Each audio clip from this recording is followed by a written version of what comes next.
तर आपण सगळे गणपती बाप्पाला लाल फुलं आणि दुर्वा अर्पण करतो, परंतु त्याचं मागचं कारण काय ते तुम्हाला माहिती आहे का? चला मग जाणून घ्या.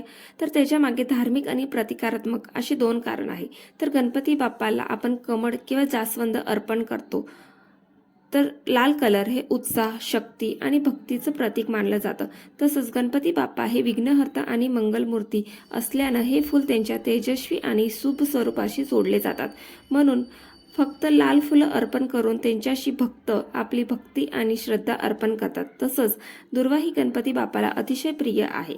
पौराणिक कथा अनुसार दुर्वा ही गणपती बाप्पाला प्रसन्न करण्याकरता त्यांना अर्पण केली जाते. तसंच त्याच्या मागचं कारण असं की दुर्वा ही शीतलता, दीर्घ आयुष्य आणि समृद्धीचं प्रतीक सुद्धा मानलं जातं.